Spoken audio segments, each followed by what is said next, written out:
Өсвөр үеийнхний нэн чухал тулгамдсан асуудал бол хооллолт, хоол шин тэжээлийн талаарх эрүүл хооллолт, эрүүл ирээдүй сэдвт дэд хөтөлбөр 3 дугаар сараас хэрэгжиж эхлэв байна. Өсвөрийн парламентын хөтөлбөрийн хүрээнд зохион байгуулагдаж буй энэхүү дэд хөтөлбөрийг Улсын хурлын тогтвортой хөгжлийн зорилгын дэд хороо, Нэгдсэн үндэсний байгууллагын хүүхдийн сан, Нэгдсэн үндэсний байгууллагын хүнс хөдөө аж ахуйн байгууллага, эрүүл мэндийн яам, шударга өрсөлдөөн хэрэглэгчдийн төлөө газар People in Need олон улсын байгууллага хамтран зохион байгуулж байгаа.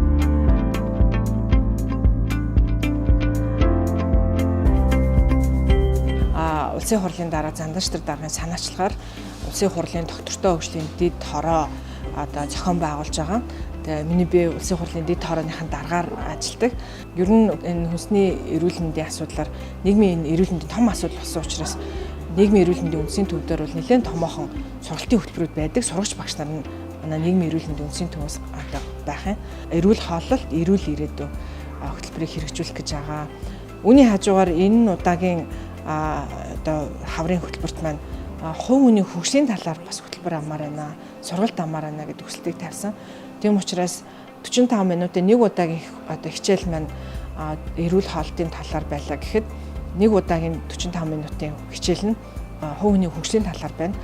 Мэргэжил сонголтын талаар, англи хэл сурах талаар, сэтгцийн эрүүл мэндийн асуудлаар ингээд тэтгэлэг авах талаар гэх мэтчлэн хүүхдүүд маань маш олон сонирхолтой сэдвүүдээр бид нэр сургалт амаар байна, өөрийгөө хөгжүүлмээр байна гэж байгаа.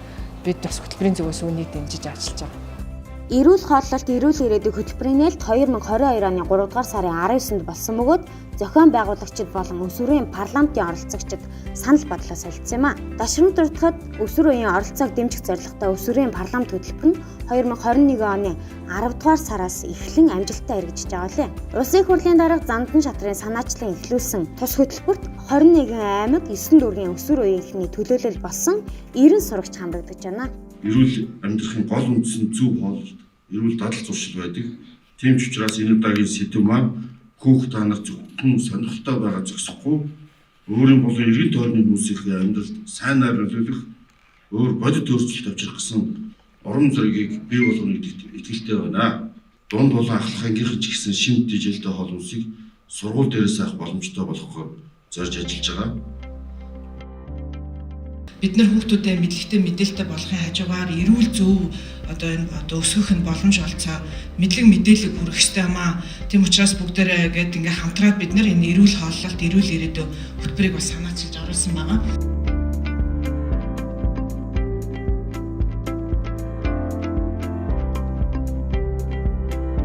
Залуу хүмүүр оршин буй нийгмийн хөгжил дэвшилд өөрсдийн хувь нэмрээ оруулах хүсэл зориг дүүрэн байгааг харж байна.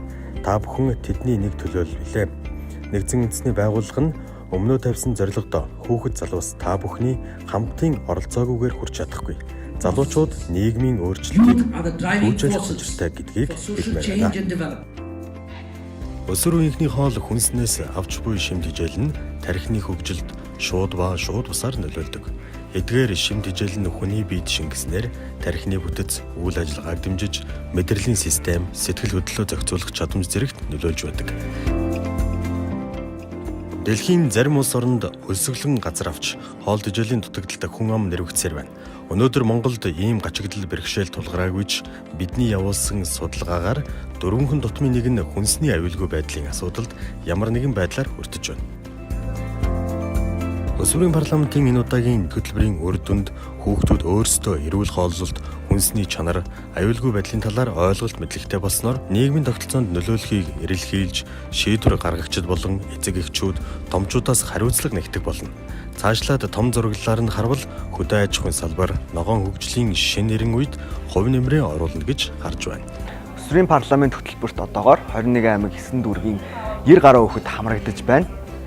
Тэгэхээр энэ хөтөлбөр маань Монголын өнцөг булан бүрт хүрч байгаа маш том хөтөлбөр гэж хэлж болно.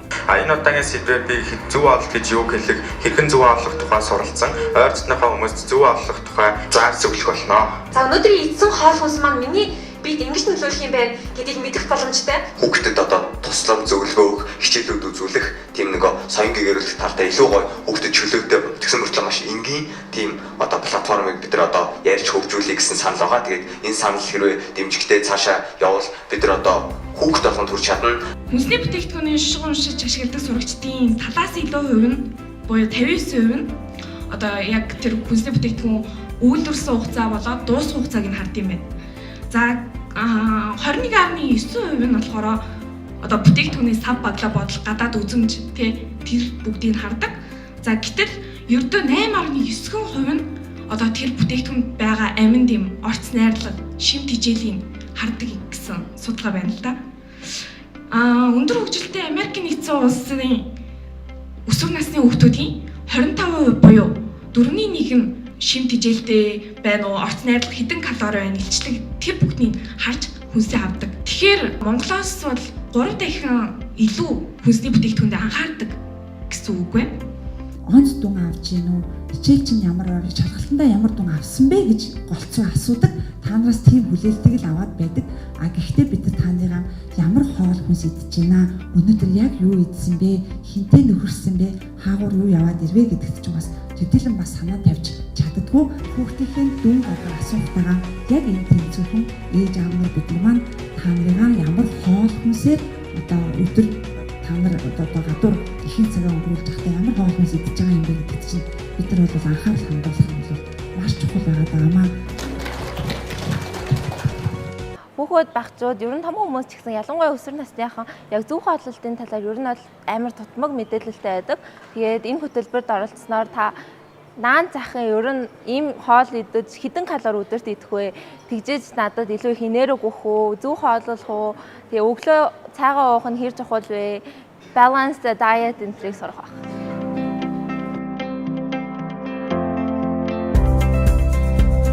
За сайн байна уу? Сургуулийн өдөр өглөө цайгаа ууж заншсан уу? Ер нь гээд 20 дугаар хэллэгснээс хойш баг өглөөний цай уусан өдөр байхгүй юу? Янз бүр дээ яарсан өдрөд ихшлнийх уудаг штеп. Чиний хувьд өглөөний цай уух ач тус ч юм уу үр дагавар энтер гэж мэдв үү? Өглөөний цай ууснаар нөгөө судасндах сахарын хэмжээ багасна. Тэгээд өдрийн турш ирчвэтэй байхад тусалдаг гэдэг ер нь эрүүл мэндийн талаас сайн гайгүй мэднэ.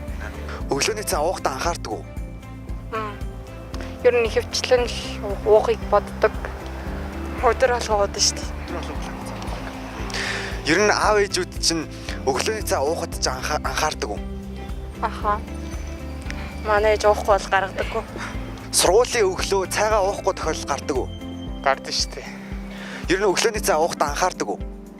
Нэг анхаардаг. Ер нь тэгэл нэг ус уугаал нэг борт гэдэл авчихсан.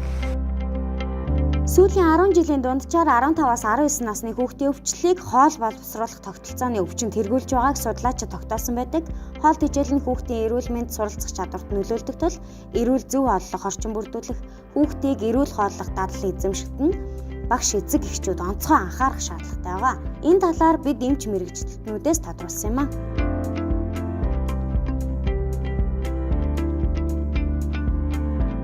Хүүхдийн өсөлт хөгжил оюун ухааны чадварт хамгийн их гол одоо өөрөг нөлөөтэй байдаг юм нь хоол тэжээлийн байдал гэж байдаг.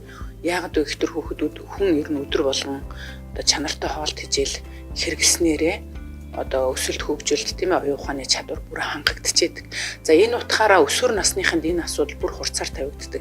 Яагаад вэ гэхээр өсвөр насныхан гэдэг бол одоо хүүхэд балчир хүүхэд үеэс насанд хүрэгчдээ шилжиж байгаа буюу одоо оюун ухааны болон бие бэлтрийн хөгжилд бол эд одоо хурцтай явагддаг ийм үе байдаг.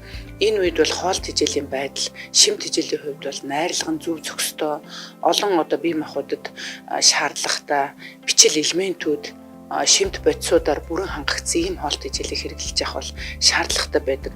За энэ асуудал Монгол улсад бол төдийлөн хангалттай байдгүйгээс хүүхдүүдийн тулд хоол тэжээлийн шалтгаанд эмэггүүд, хоол тэжээлийн дутлын хэлбэрүүд маш их түгээмэл тохиолддог.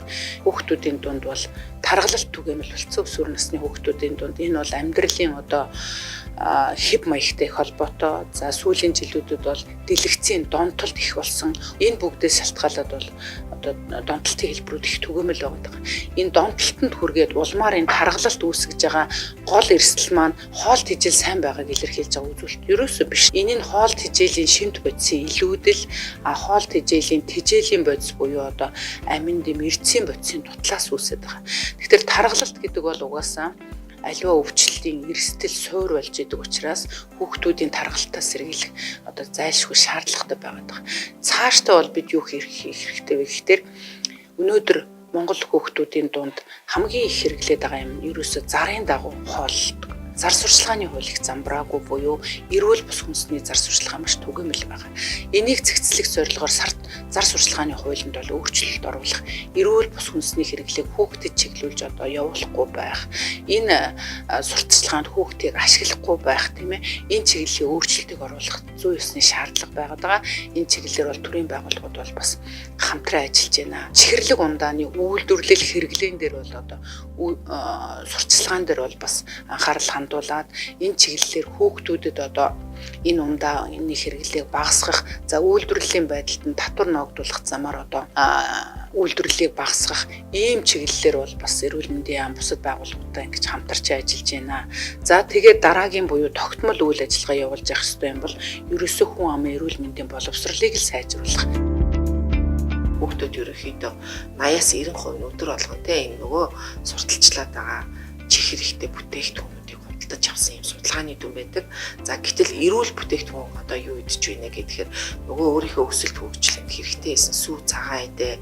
За тэгээд одоо оюуны энэ ачаалттай үед те хэрэглэж байгаа нөгөө самар, за өөр одоо урамлын гадалтай уургийн буурцагт бүтээгдэхүүн, эслэг ихтэй бүтээгдэхүүний хэрэглээ маш бага хувьтай гарсан. 4%, 2.8% ч гэдэг юм. За мах одоо юуг бол гурлан бүтээгдэхүүнүүдийг өдөр болгон хэрэглээд байлаа гэхэд сүү цагаан идэ, жимсгэн гэдэг бол одоо хүнсний маш их амин дэм эрсээр баялаг. Тэгэхээр энэ бүтээгдэхүүнүүдийг хэрэглэж явах чадахгүй байгаа учраас яг судалгаа хийгээд үзэхээр эдгээрийн дутал илүү их гардаг. 3 хүүхдийн нэг нь сүү цагаан идэг хэрэглэж байна гэд. Тэгээ энийг аваад үзэхээр яг хот суурин газарт бол бас эсэргээр хэрэгцэн тий. Уг нь бол хүүхдүүд бодохдоо хөдөө сумын түвшинтэй аймгийн түвшинд хөдөө орон нутагт хүүхдүүд илүү сүү цагаан идэ хэрэгэлдэг байх гэж үзтэл эсэргээрээ юу ах нь хот суурин газрын хүүхдүүдэд энэ 3-1 дийлэнхэд 3 хүүхдийн нэг сүү цагаан идэ хэрэгэлж байна. Гэтэл ихэнх нь хот суурин газрын хүүхдүүд байдаг. За сум орон нутаг хөдөө орон нутагт очихоор энэ хэрэглээ багасаа явчихдаг. Ерөнхийдөө бол яг сүүлийн энэ ажигласан 3 удаагийн судалгаар үзэхээр хүүхдүүдийн дунд өглөөний цай уулт бол хэрэглээ наажмаар нэмэгдэж байгаа. Гэхдээ хамгийн сүүлийн судалгаар одоо 38.5% нь уухгүй байна. Огтудгүй гэдэг бол одоо өсвөр насны хүүхдийн эрүүл зохистой хоолтыг авч үзэхээр хамгийн нэгдүгээр зөв зохистой хоолтын зөвлөмжийг өглөөний цайгаар эхэлж идэг. Тэгээ өглөөний цайн дотроо эслэг ихтэй бүтээгдэхүүн хэрэглээ. Тэгэхээр эдгээр өөрөө бас хангалтгүй байна. Ялангуяа одоо сүүлийн эрүүл мэндийн статистикийн тоо баримт дээр өсвөр насны хүүхдүүдийг аваад үзэхээр дандаа хоол боловсруулах замын эргэтэн тогтолцооны эмгээг дандаа 2 дугаарт орж явдаг. Эхнийх нь бол амьсгалын замын өвчин угаасаа нийт хүн амын дунд их байгаа. 2 дугаарт бол яг өсвөр наснд хоол боловсруулах. Тэгэхээр буруу хоолтой холбоотой өглөөний цай уугаагүй, за үдээс хойш үлөө орой хит их хоол идэх. Хоол идэхдээ яг нөгөө биедээ хэрэгтэй хоол биш юу байна. Түргэн ийм хоол буюу илчлэг өндөртөө нөгөө амин дэмэрц шимт бацаараа хомос энэ хоолыг хэрэглээд байгаа. Адилгаар бол ерөнхийдөө нийт өсвөр насны хүүхэд одоо илүүдэл жинтэй байлаа гэж үзээл та. Насанд хүрэхээрээ юу байна. 4-1 нь буюу 25% нь илүүдэл жинтэй насанд хүрэж болж хувирдаг. За манай тасагт жилдээ хэвтэ эмчилгэглэж байгаа нийт хүүхдүүдийн маань 20-с 35% нь ходоодны архаг өрөөсөл болон ходоод дээд гэсний шархлаа өвчин байгаа. Өсвөр насныхны дунд зохилон тохиолдог өвчлөл маань энэ өвчлөл байгаа. За 2010-аас 19 оны хоорондох Монгол улсад бүртгэгдэж байгаа хавдрын тохиолдлоодоос авч үзэхэд ходоодны хор тавдар 2 дугаар байрт бүртгэгдсэн байгаа. За насанд хүрэгчдийн шархлаа өвчний 60-аас 70% нь хүүхэд өсвөр наснд эхэлж байна гэсэн судалгаа бас байгаа. За ходоод дээд гэсний шархлаа өвчний шалтгааны хувьд авч үзвэл нэгдүгээрт нь хеликобактери халдвар байдаг. Хөгжиж буй орнуудад хеликобактери өсвөр насныхны дунд хеликобактери халдвар нь 80-аас 90% таа байдаг. За Азад бол 66-аас 70% таа байдгаа гэж үздэг. За үүний 20% нь болохоор ходоод дээд гэсний шархлаа өвчнөр өвдөж байна гэсэн судалгаа байгаа. За дараагийн нэг үндсэн шалтгаан нь бол буруу хоолт байдаг. Өглөөний хоолоо идэхгүй байх, алгасах, өлөө явах. За хоёрдугаарт нь төргөө хоолыг хит их хэрэглэх. За дараагийн дугаарт нь хэрэгцээтэй шимт хижээлийг хоол хүнснээсээ авч чадахгүй байх. За дараагийн дугаарт нь мод болж байгаа хоолны дэглэмүүдийг сахих зэрэг буруу дадал хэвшлүүд ордог байгаа.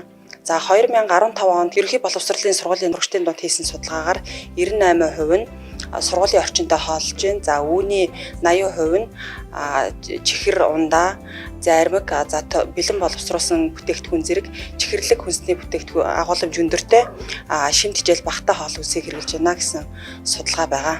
За дараагийн нэг шалтгаан нь бол стресс, нэмийн зохисгүй хэрэглээ байдаг. Ялангуяа дааврын бус гаралтай өрөвсдлийн эсрэг эмүүдийг өндөр тунгаар зохисгүй хэрэглэх. Онцлогооны хувьд авч үзүүлэхэд эмнэлт зүйнээс гэвэл ихэнхдээ хөвлөгээр өвдөх зовиорууд эхэлж яадаг. За дараагийн дугаарт нь бөөлжих, дотор муухаарах, цээж гашуур өгөх, овиулах гэсэн шинж тэмдгүүд илэрдэг. За илүү хүнд тохиолдолдоо цустай бөөлжих, хар бах зэрэг шинж тэмдгүүд илэрж байгаа. За эдгээр шинж тэмдгүүд илэрсэн тохиолдолд нэгдүгээрт онцлогооны хувьд хеликобактерийн шинжилгээг цуснд болон амьсгалын сорил, баасанд илрүүлэх шаардлагатай. Дараагийн нэг чухал шинжилгээ нь улаан холоо, ходоод дээд гидсний уян дурангийн шинжилгээ байгаа. За урьдчилсан сэргийлэх хувьд авч үзвэл за нэгдүгээрт нь хеликобактери халдвараас сэргийлэх шаардлагатай. Хеликобактерийн халдвар нэг гэр бүлийн дотор илүү халдварлалт явагддаг гэж төр дээр хэлсэн байгаа. Тийм болохоор гэр бүлд нэг хин нэг нь хеликобактери халдвартай байвал бусад гишүүд нь хеликобактери үзүүлээд эмчлүүлэх шаардлагатай байдаг. Эрүүл зөв хоолтой болох шаардлагатай. Эрүүл зөв хоолтыг хэвшүүлэхийн тулд багаас нь дадал хэвшил болох шаардлагатай. Үүнд нь бол томчууд бидэд нөлөөлөх ёстой. За мөн өсвөр насныхны эрүүл хоолтын талаарх мэдлэг хандлагыг дээшлүүлж сайжруулах шаардлагатай байгаа. За мөн сургуулийн орчинд хоол хүнсэн дээр чанар мөн шимт хижээлэг байдалд нь хяналт тавих шаардлагатай байгаа. За мөн өсвөр насныхны сэтгэл зүйн онцлогоос хамаарат стресс их хүртэмхий байдаг учраас эцэг эхчүүд маань хүүхдүүдтэйгээ бас ярилцаж тэр талаас нь бас ойлгох шаардлагатай байгаа гэж үзэж байна. Одоо нэгэнт ингээд ходоодны өрөвсөл, ходоод дээд гидсний шархлаа өвчнөр өвдсөн хүүхдүүд маань эмчилгээгээ дутуу орхих тохиолдлууд байдаг. Харьцангуй өсвөр насны хүүхдүүд эцэг эхийн хараа хяналт сул байдагтай холбоотойгоор эмчилгээгээ дутуу орхих, хоолны дэглэм сахихгүй байсантай холбоотойгоор ходоодны шарх эдгэрхгүй байх бас тохиолдлууд байдаг. Тэгэхээр эцэг эхийн хараа хяналтыг сайжруулах, за нөгөө эмээ ууж дуусны дараа эмчийнхаа ирэх хэсэг хугацаанд үзүүлээд хяналтаа бас сайжруулах, цаг тухайд нь хяналтаа хэлэх шаардлагатай байдаг. Эрүүл хооллолт, эрүүл ирээдүйд эд хөтөлбөр 2 сар гаруй хугацаанд үргэлжлэх бөгөөд хөтөлбөрийн хүрээнд оролцогч хүүхдүүд маань эрүүл зөв хооллолтын талаар мэдээллийг олж авч найз нөхөд, гэр бүл, сургуулийнхантайгаа мэдээлэл хуваалцаж тэднийг эрүүл зөв хооллолтын дадал зуршилд урайлан дуудсан сонирхолтой нөлөөллийн ажлууд хийх юм аа.